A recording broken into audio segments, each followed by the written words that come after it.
તો વાત કરીએ અરવલ્લીની તો અરવલ્લીમાં કપડવંજ રોડ ઉપર આવેલી ડમ્પિંગ સાઇટ જોખમી જણાઈ રહી છે, ત્યારે જન આરોગ્ય માટે જોખમી બની હોવાના આક્ષેપ લગાવવામાં આવ્યા છે। આજુબાજુના ગ્રામજનોને મુશ્કેલી પડી રહી છે।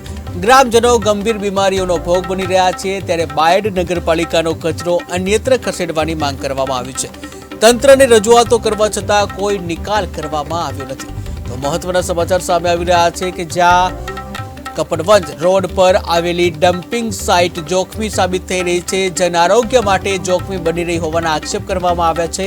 ત્યારે આજુબાજુના ગ્રામજનોને મુશ્કેલીનો સામનો કરવો પડી રહ્યો છે। ગ્રામજનો ગંભીર રીતે બીમારીના ભોગ બની રહ્યા છે, ત્યારે બાયડ નગરપાલિકાનો કચરો અન્યત્ર ખસેડવા માટેની માંગ કરવામાં આવી છે, જ્યાં તંત્રને રજૂઆતો કરવા છતાં કોઈ નિકાલ કરવામાં આવ્યો નથી।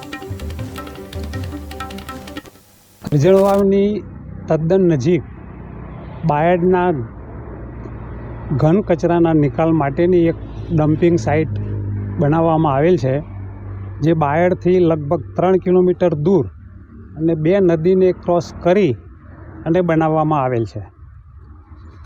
બાયડ નગરપાલિકા હસ્તક સરકારી ખરાબાની અને ગૌચરની અંદાજે 1,30,000 ચોરસ મીટર જેટલી જમીન છે।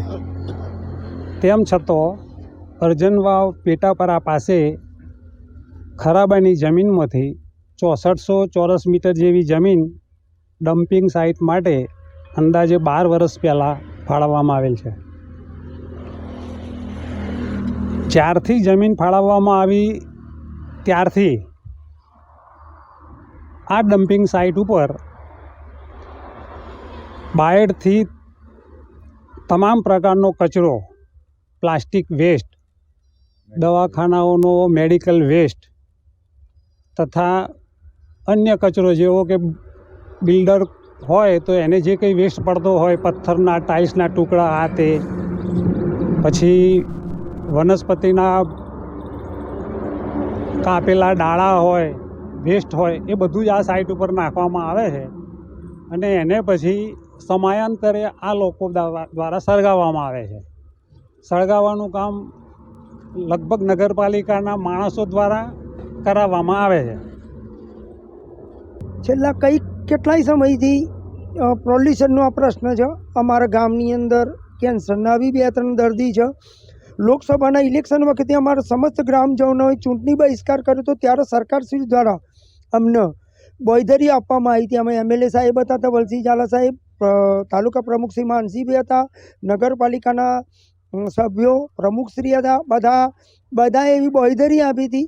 નાયબ કલેક્ટર શ્રી બી હાજર હતા અને એમને CO ચીફ ઓફિસર સાહેબે બધાએ એવી બોયધરી આપી હતી કે આ ડમ્પિંગ સાઇટ અમે ટૂંક સમયમાં હટાવવાનો અને ઠરાવ કરીને આનો પ્રોસેસ સરકારમાં મોકલશું, પણ આજ દિન સુધી કોઈ એની કાર્યવાહી કરવામાં આવી નથી અને વારંવાર આ પોલ્યુશન થાય છે અને આજુબાજુના ઘણા ગામો, માધવ પંચાયત, અરજણવાવ ગામ, ઘણા ગામોમાં રાત્રે ધૂનો પ્રસરે છે અને કંઈક દર્દીઓ, શ્વાસના દર્દીઓ અને ઘણી તકલીફોથી છે।